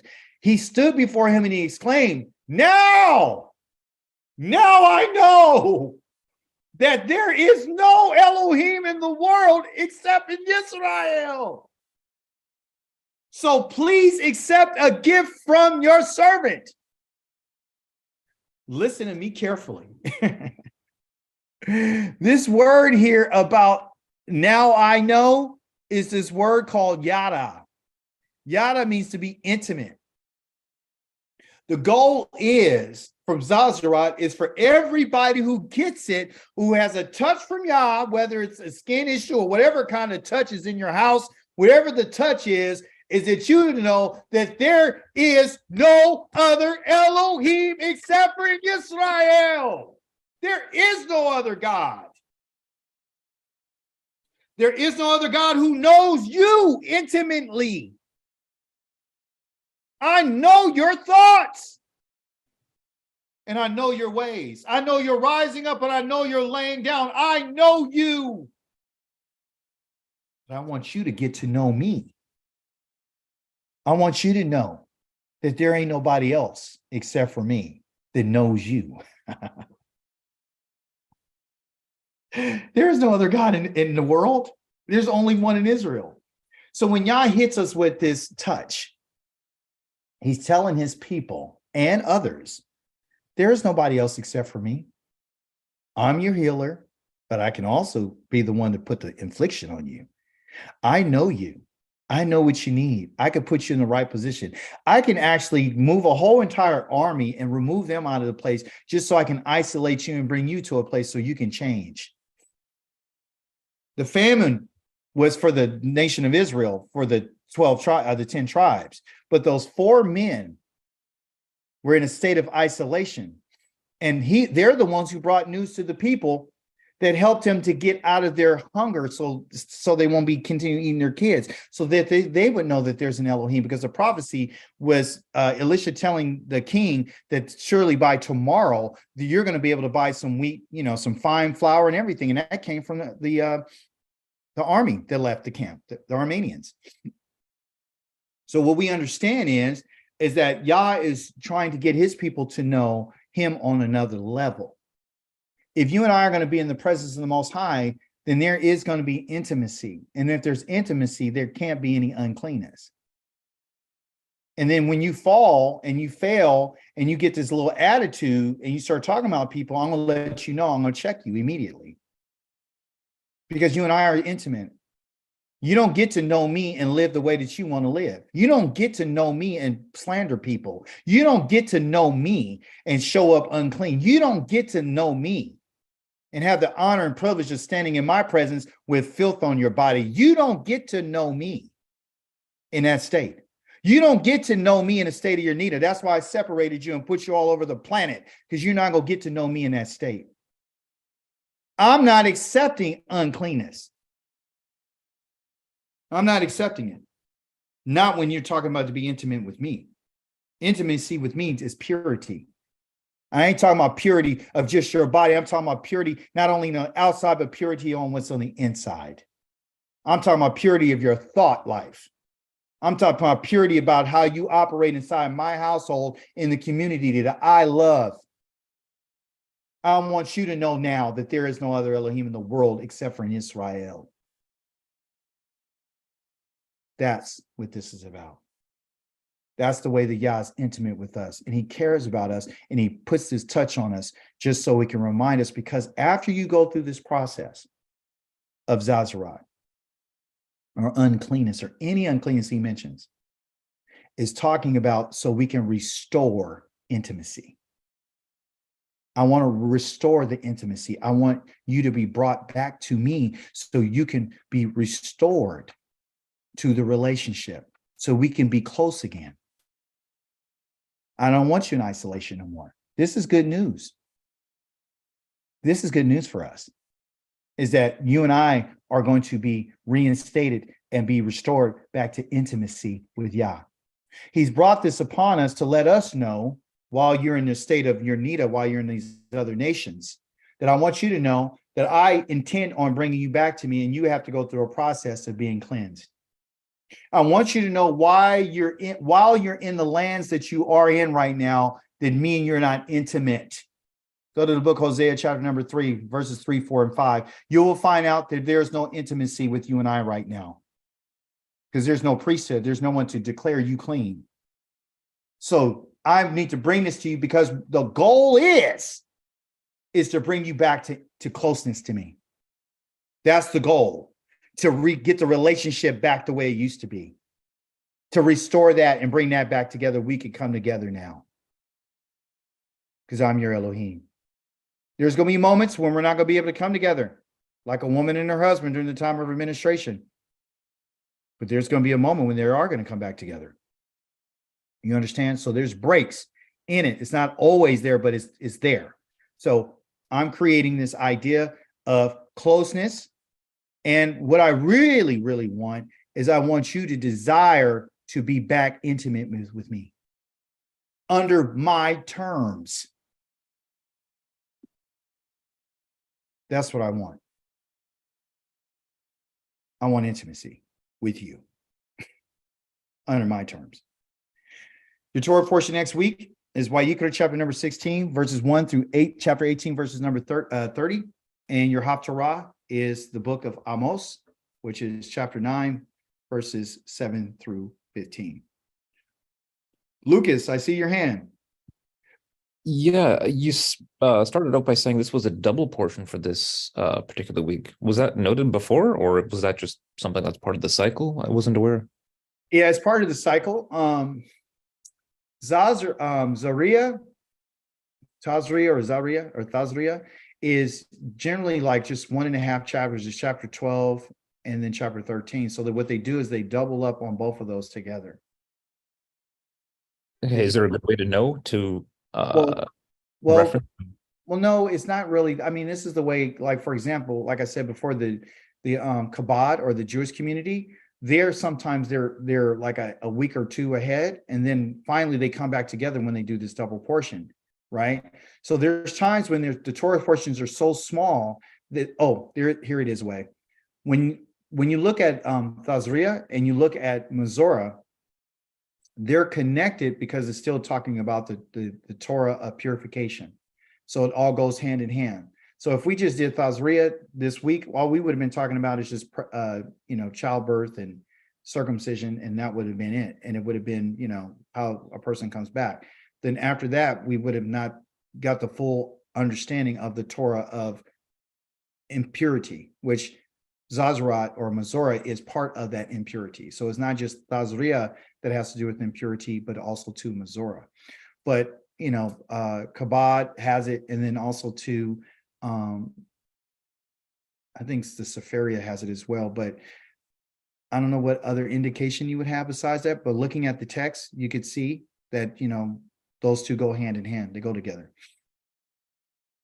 Gotcha. Thanks. Yeah. I also have a couple more questions for after the. Yeah, absolutely. We could do that. No worries. Absolutely. Anyone else have any questions before I go into our wait a minute, I forgot to show you something. Well, I was gonna say I could say it too. I don't have to show you the slide to say shalom to you, but oh, let's see here. Okay. Praise Yah. Hallelujah.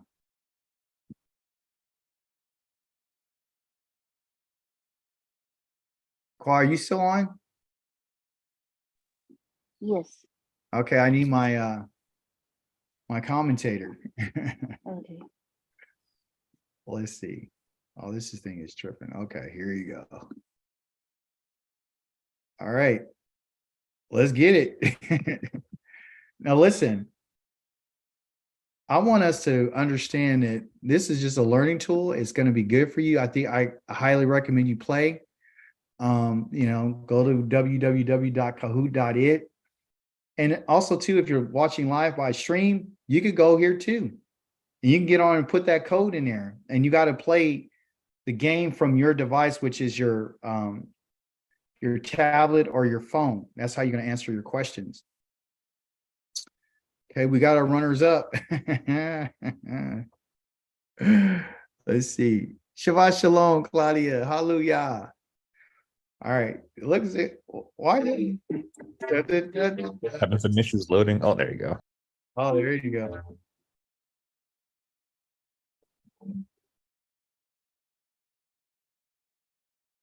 We only have 2 contestants today.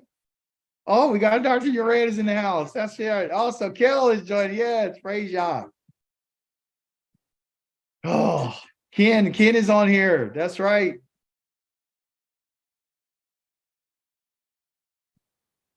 Who else is going to join the class? Else is going to be in this learning environment? This is going to help you get super sharp. Somebody dropped off. Let's see.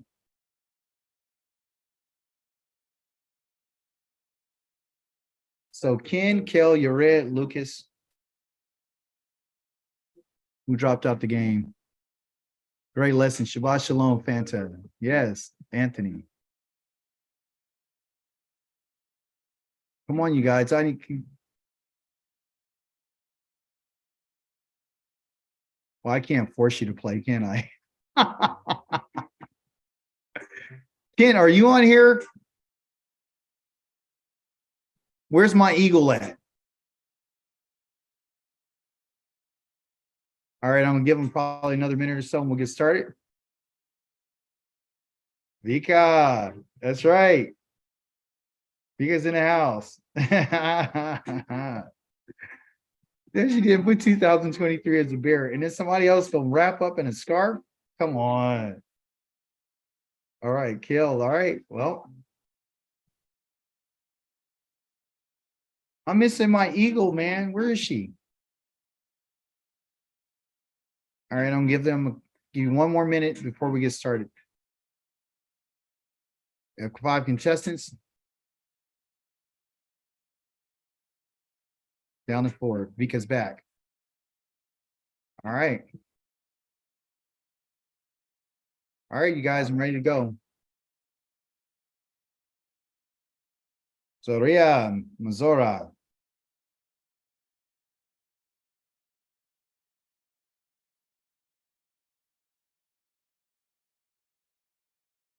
You there, Qua? Yes, I am. Boy, that was quick. David, maybe it'll help if you read the questions too. Well, okay. Yeah, for sure. No worries. Let's do that. Toda. Oh, wow. McKenna is in the lead. She Quick pulls off- out ahead what of Kel happened and Kavika and Lucas. Oh no, who's that? Kavika though. Yeah, it was Kenna. I don't know And why who's I'm double. For some reason, it took it off. I'm Vika. Oh, okay. Okay. Okay, so she's 2 people today. Okay. Okay, well, that's all right. Well, that's okay. We're gonna get it. What happened in Lucas? Because that's not like Lucas. All right. So, how long is a woman unclean after giving birth to a son? How long? All right. 40 days. Okay. Wow. Interesting. Ken is still in the lead, with Kel trailing close behind her. Which 2 offerings are required of a woman after she's giving birth to a daughter? All right. What are the 2 offerings? Yeah. Get a burnt offering, guilt offering. Oh. We shall see. Vika has taken the lead. She's doubled on point. She's left Dr. Ured in the dust. You know, I heard that. I saw McKenna get a little clammed up there. She was not responding fast enough. Wow, that's interesting. What does Missouri mean in English? Now, this is a tough one. I don't know. Okay. Let's see what happens. Oh, strong Kel move. takes the lead at 2,641 points. Well, I guess that Ken is really, she's really cold. She's really neck- falling off here. Yeah, She needs to get some water. I don't know. Circle That's- back, Kidna. Circle back. In which book can we find this week's Haftarah? Huh. Tell us why the Haftarah is so important, Paul. The Haftarah, it just shows it's the Torah implemented in our lives. So it shows when we read the Torah portion, we can read it in the Haftarah and we can see it being put to practice, you know?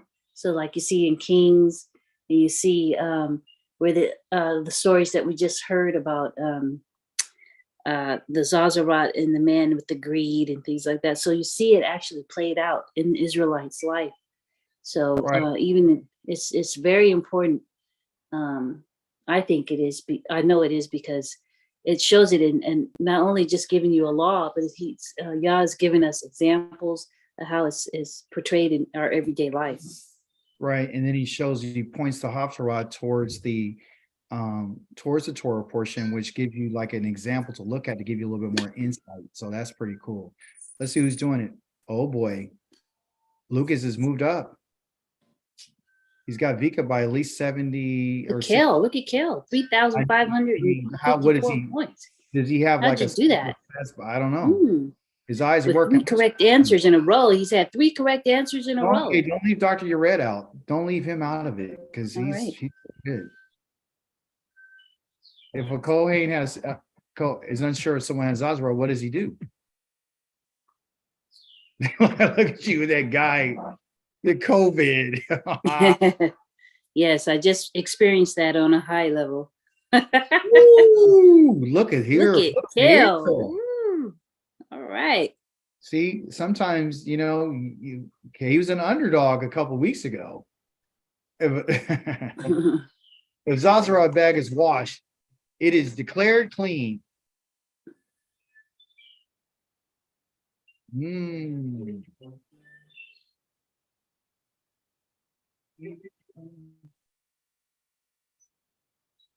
I like our little giddy up on our music. It's pretty cool. Oh, Ken, moving up. I think Dr. Yared is asleep today. The lion is he's probably gorged. He's not. Woo, that was quick.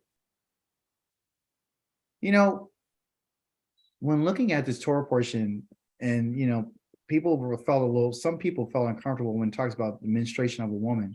But I understand, like, there's a direct correlation between the menstruation of a woman and the seminal emission from a man to make an equivalence of both of them are holding life and both of them go through that experience of death. It's just a Right. really Yeah. interesting part.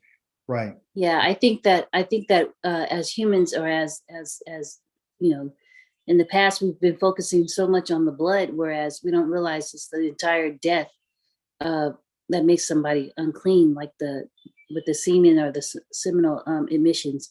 And it's just really kind of sad how the woman has been isolated and often talked about as being unclean, where humanity itself is unclean in certain areas.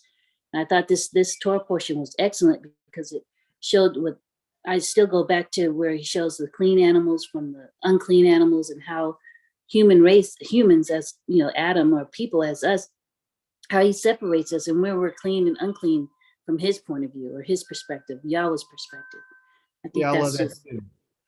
Yeah, I that's love awesome. cutting you off. Yeah, they shared that, and that was a beautiful thing. I really like that. I Mhm. appreciate that. Wow.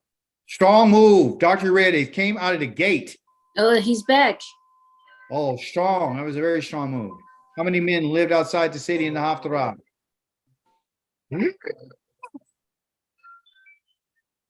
Ooh, fast and quick. Let's see what it is. Kel is still holding on to that lead, man. Wow, he's just really strong today. Hey, Kim must be really cold because she's not moving quick. Just her fingers must be frosty. What was Gekazi's punishment for his greed? Wow. Woo, woo, woo.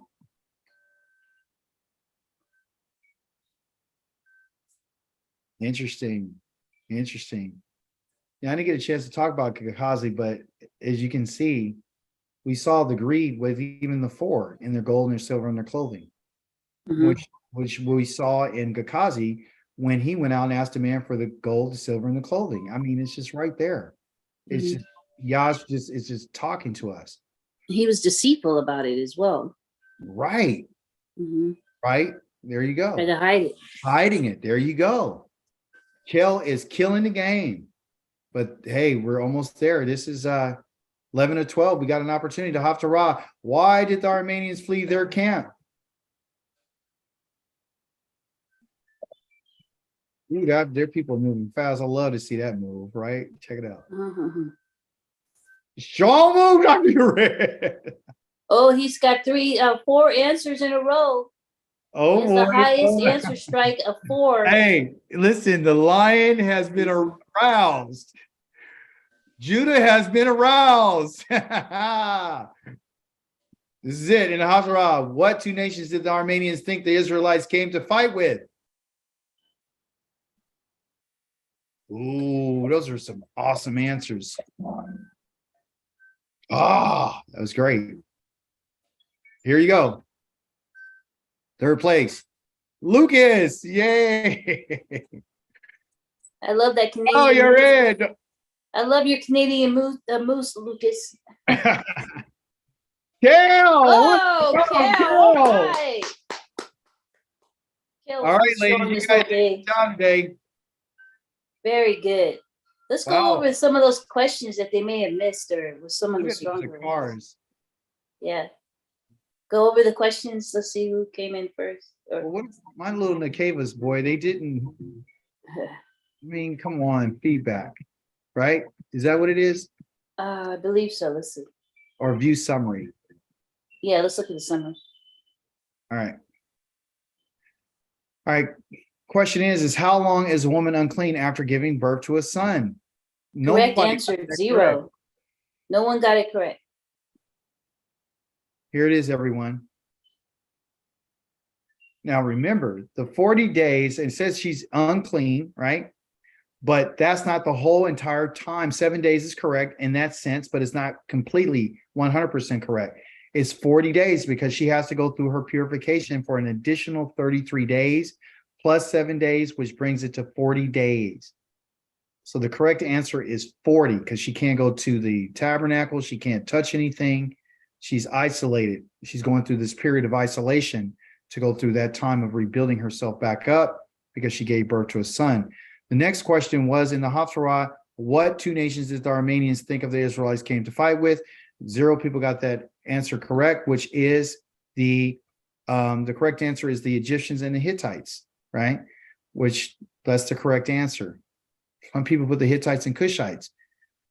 Yep. Well, the Cushites are the Ethiopians, but the Egyptians and the Ethiopians, they come from the same family, which is Kam, but they are two distinct different people. I want you guys to know that. Okay. Question number 9. How many men lived outside of the city in the Haftarah? It's only 16% got it correct. And again, it's 4. The correct answer is 4. And then there was a 16% correct in the Haftarah. Why did the Armenians flee the camp? And it says the correct answer is they heard the large armies coming, which was they thought they heard a large armies coming from the Most High. You guys had answered they had an outbreak of Zazarat, which is not correct.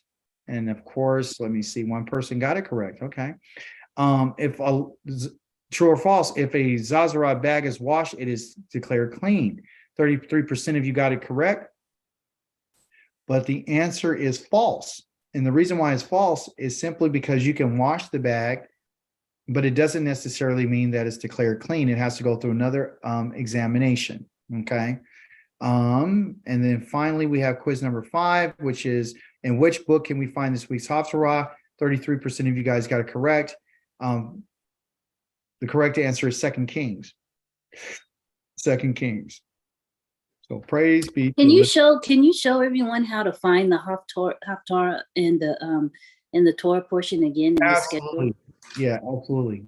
That's a great thing I'll do right there. Okay, let me get out of here right quick. All right, so what we do, everyone, to find our Haftarah portion is we go to kabod.org, which is a great little resource for us. We go to our little tab up here called Learning and Values. We do a drop down, and it goes Parsha Weekly Reading. And then, of course, if there's any adjustments to it, I'll let you know. But here's all the Parshas. So, this week it was the we're in Wayikra, Zariah. But I think what theirs was is learning, weekly study. They said all family Parsha text, current Parsha. You can go to current Parsha. And then they have here Zariah Mazorah Torah reading, right? So we'll go right here and click down on Zariah and Mazorah. And there it is. All right. And so at the top, they have the first day, second day, third day, fourth day, lets you know every day. And then you click on that to tell you what you should read that day, 6 and And 7. then, And and then here, go to Haftarah. Haftarah. Mm. And so what we do is we click on that button, Haftarah, right here, Haftarah. Get this out of here.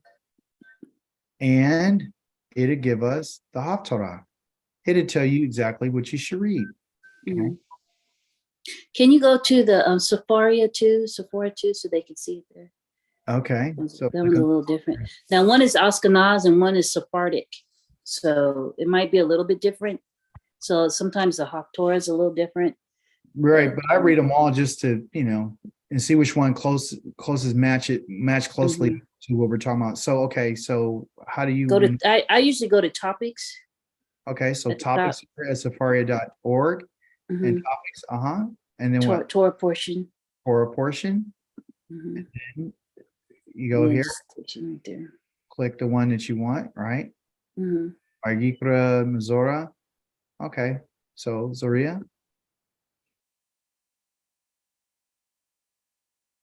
And you see on the side there, they have Haftorah as